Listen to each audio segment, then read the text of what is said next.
হাইলাকান্দিতে medical college civil হাসপাতালে MRI ঘোষণা মুখ্যমন্ত্রীর। আজ হাইলাকান্দিতে মহিলা উদ্যমিতা অভিযানের আনুষ্ঠানিক চেক বিতরণের সূচনা করলেন হিমন্ত বিশ্ব।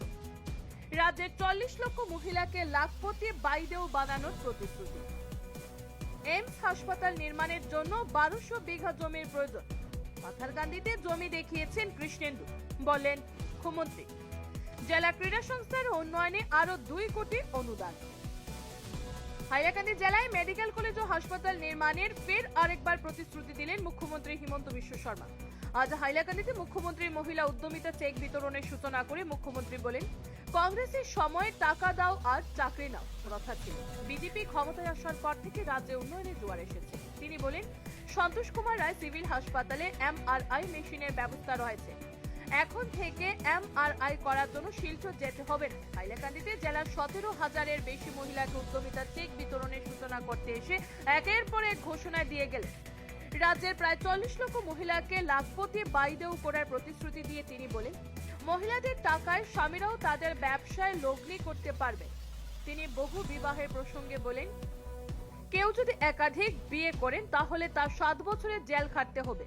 জেলা ক্রীড়া সংস্থাকে আগে 3 কোটি টাকা দেওয়া হয়েছিল, আজ আরো 2 কোটি দেবেন বলেও এক ফাঁকে ঘোষণা করেন। পাথারকান্দিতে এমস নির্মাণের প্রচেষ্টার কথাও জানিয়ে বলেন, এর জন্য প্রয়োজন 12 বিঘা জমি, যা দেখিয়ে দিয়েছেন কৃষ্ণেন্দু। এদিন মুখ্যমন্ত্রীর প্রশংসা করে সভা শুরুতে জোরদার ভাষণ রাখেন মন্ত্রী কৃষ্ণেন্দু। সভায় মুখ্যমন্ত্রীর সঙ্গে মন্ত্রী কৌশিক, বিধায়ক বিজয় মালাকা সহ অন্যান্যরা ছিলেন। Bureau report, Nababarta today.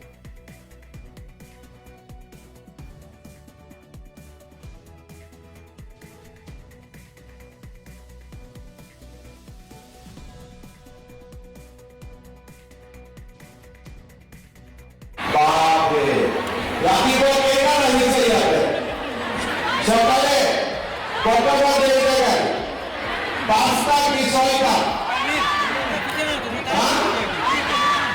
5টা 6টা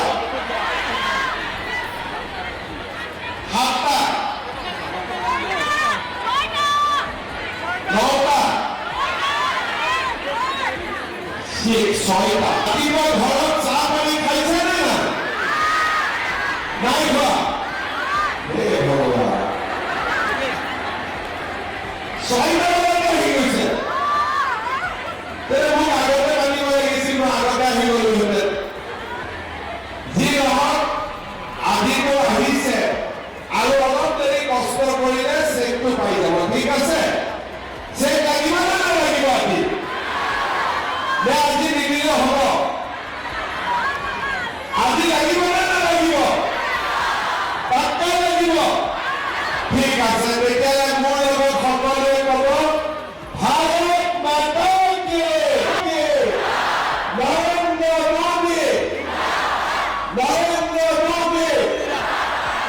মোদী সভাই উপস্থিত এই আঁচনিটোৰ জৰিয়তে আমি অসমৰ চেল্ফ হেল্প গ্ৰুপৰ মহিলাসকলৰ বাবে এটা সুন্দৰ আঁচনি আমি প্ৰস্তুত কৰিছিলোঁ।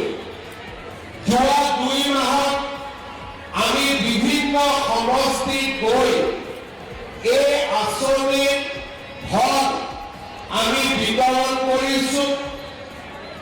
আজি পৰ্যন্ত প্ৰায় 12 লাখ মহিলাই 10,000 টকা পাইছে আৰু প্ৰায় 50টা সমষ্টি এতিয়ালৈকে আমি এই টকা বিতৰণ কৰিছোঁ। আজি আমি ৰাতিপুৱা হাইলাকান্দিত অলপ পিছত ধলাইলৈকে যাম, কালি ওদালগুৰি আমাৰ বৰাকভেলীৰ যিমান সমষ্টি আছে আমি তাতো গৈ এই টকা বিতৰণ কৰিছোঁ আৰু আমাৰ মাসকলে এই টকা লৈ ভাল কামত ব্যৱহাৰ কৰিছে।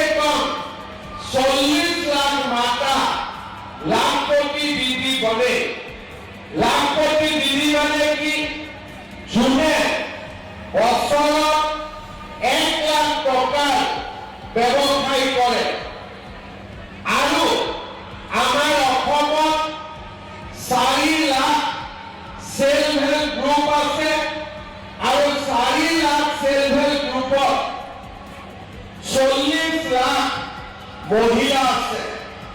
আমাৰ লক্ষ্য যে এই 40 লাখ মহিলা আমি লাখপতি দিদি বনাব লাগে। আমি কেনেকে লাখপতি দিদি বনাম তাৰ কাৰণে আমি এটা প্লেন কৰিছো যে আমাৰ যিসকল মহিলা লাখপতি দিদি হ'ব খোজে তেওঁলোকক আমি সহায় কৰিম।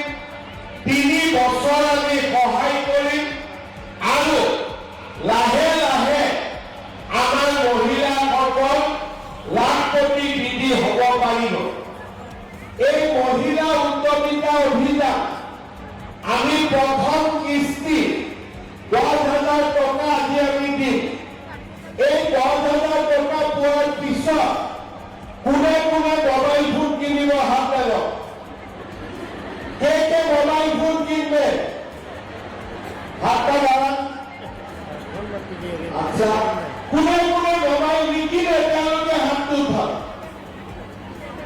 আর बाकी में किने मोबाइल हाथ में लो। ठीक है, आप लोग मोबाइल नहीं खरीदेगा, मोबाइल किनते ना, ठीक है। আমি আপনার पर 3টা এডভাইস দিই। 1 নম্বর, এই 10,000 টাকা লৈ আমি আমার গ্রুপত যদি জমা দিও 1 লাখ টাকা হব আৰু 1 লাখ টাকা হলে আমি গ্ৰুপৰ মানুহখিনিয়ে মহিলাখিনিয়ে লগ লাগি আমি ব্যৱসায় কৰিব পাৰিম। বোলে নহয় মই গ্ৰুপত দিও, যদি মই গ্ৰুপত দিও তেতিয়াহ'লে মই নিজে কিছু একটা কাজ কৰতে লাগবো। ব্যবসায় কিছু একটা কৰতে হবে। 10,000 টাকা ঘৰৰ ব্যৱসায়, গৰু কিনিলো, মুৰ্গী কিনিলো, হাঁহৰ বিজনেছ কৰিলো, ছোট একটা দোকান কৰিলো, যি কৰিব লাগিব আমি নিজে এই 10,000 টকাৰ আমি ব্যৱহাৰ কৰিব লাগিব। আৰু যদি আমি নিজে কৰিব আমাৰ ভয় লাগে তেতিয়াহ'লে আমাৰ হাজবেণ্ডৰ যি ব্যৱসায় আছে হাজবেণ্ডৰ ব্যৱসায়টো এই 10,000 টকা আমি ইউজ কৰিব পাৰিম, লগাব পাৰিম। 6 মাস পিছত আমি আপোনালোকৰ ওচৰত আহিম আৰু আমি ইনকুৱাৰী কৰিম টকাটো গ্ৰুপত দিলে নে টকাটো নিজে কিবা কামত ব্যৱহাৰ কৰিলে নে হাজবেণ্ডৰ লগত ঘৰৰ কামত ব্যৱসায় কৰিলে।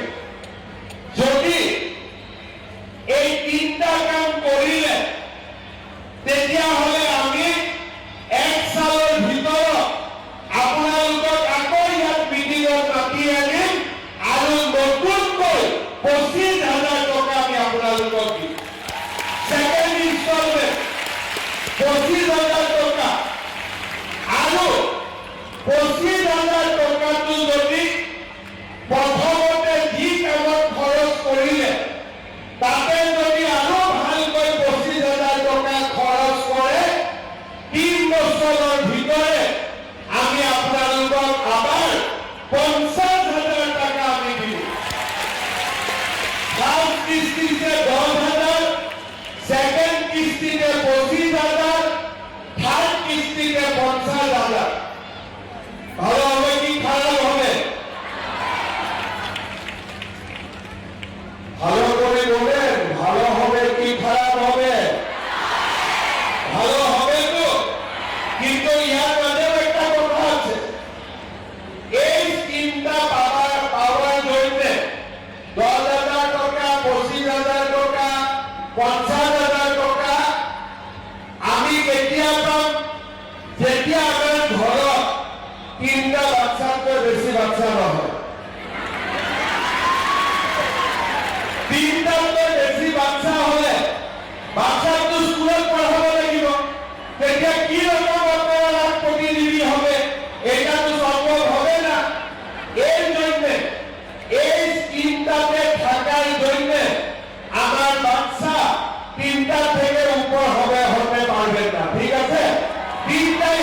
দিবই হবে। এতিয়া কিছুমানে মোক কৈ দিয়ে যে বাবা কি কৰিব, বাচ্চাটো আল্লাই নিদিলে। বাচ্চা আল্লাই নিদিয়ে, বাচ্চা জন্ম হয় হাজবেণ্ড আৰু ৱাইফৰ মাজত। ইয়াতে আল্লাহৰ কোনো কথা নাই। গতিকে আজিয়ে হাজবেণ্ডক গৈ ক'ব যে আমি 25,000 পাব লাগিব, 50,000 পাব লাগিব, তিনিটাতকৈ বেছি বাচ্চা এখন হবে না। ঠিক আছে? এই স্কিমত পোৱাৰ পিছত আমি অসমত সকলো মহিলাই কৈ আছে যে এতিয়া আৰু ঘৰত তিনিটাতকৈ বেছি বাচ্চা আমি নহ'ব, তিনিটা বাচ্চা থাকিব। আৰু এই টকাটো ভাল ব্যৱহাৰ হ'ব লাগে আৰু তিনিটা বাচ্চা ঘৰত থাকিব লাগে। কম হ'লে কথা নাই, বেছি হ'ব নালাগে। ঠিক আছে? তেতিয়াহ'লে আপোনালোকে ছেকেণ্ড ইনষ্টলমেণ্ট 25,000, থাৰ্ড ইনষ্টলমেণ্ট 50,000 টকা পাক্কা আপোনালোকে পাই যাব। ঠিক আছে? কংগ্রেস আমাকে কি দিয়েছিলাম? ধুতি, লুঙ্গি, এইরকম জিনিস। আমি আপনাকে কি দিয়েছি? লাখপতি নির্মাণের সুবিধা দিয়েছে। ঠিক আছে? অরুণোদয় কে কে পায়? হাত খাড়া করে। কে কে অরুণোদয় এখনো পায় না? ওরা হাত খাড়া। আমার কিন্তু আমি এখন 100 টাকা আমি তিনটা জিনিস আপনাদেরকে দিয়েছি। ভালো হবে কি খারাপ হবে? ভালো হবে। এখন আমার 10,000 টাকা, পরে পাবে 25,000, 50,000। অরুণোদয়টা হয়ে গেল 1250 টাকা। সঙ্গে সঙ্গে মোদিজি আমাকে বিনা পয়সায় চাউল দিয়েছে। আর আমি এখন 100 টাকা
হা দে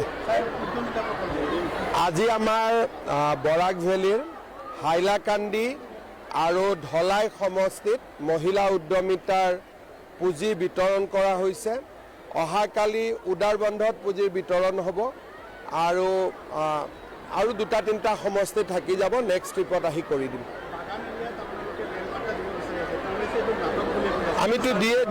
আমিতো দিয়ে দিম তেওঁলোকে নাটক বুলি কৈ থাকোঁতে মানুহে কাগজ পায়ে যাব।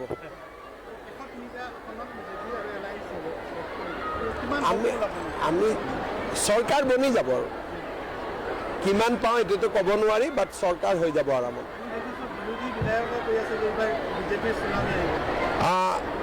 ইমান মানুহৰ ৰেছপন্স আৰু সাৰা আছামে মানুহ বহুত বেছি বিজেপিৰ পক্ষত আছে আৰু এইবাৰ বহুত ভাল ৰিজাল্ট হ'ব। There are discussion going on. Already some discussion is going on that we have a aims in Brahmaputra Valley. We should have a aims in Barak Valley also. But nothing concrete, but preliminary discussion is going on. ये भी कृष्णेंद्र ने भी बोला है कि मेरा समस्ती में बहुत बड़ा जगह है, बिकॉज एम्स होने से तो 1200 बीघा जमीन विल बी रिक्वायर्ड.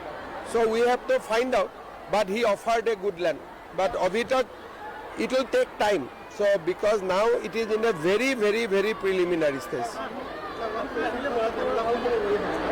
এটা কলো না হাইলাকান্দি হসপিটালে MRI হবে, অত বড় সার্কিট হাউস হয়েছে আপনারা দেখেন হাইলাকান্দিতে। স্টেডিয়ামেতেও 2 কোটি টাকা দিলেন এখন। এদিকে আমি হবে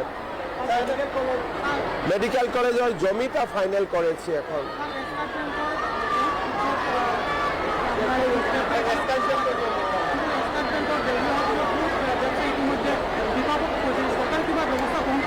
মোৰ হাতত কোনোটো এপ্লিকেশ্যন দিয়া নাই, এপ্লিকেশ্যন দিলে চাই ল'ম।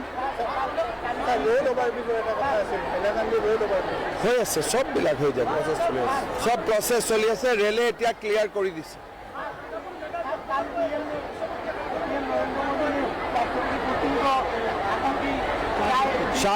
चाय दिया है। मोदी जी ने असम का गमछा को भी पॉपुलर कर रहा है और भी चाय को भी पॉपुलर कर रहा है।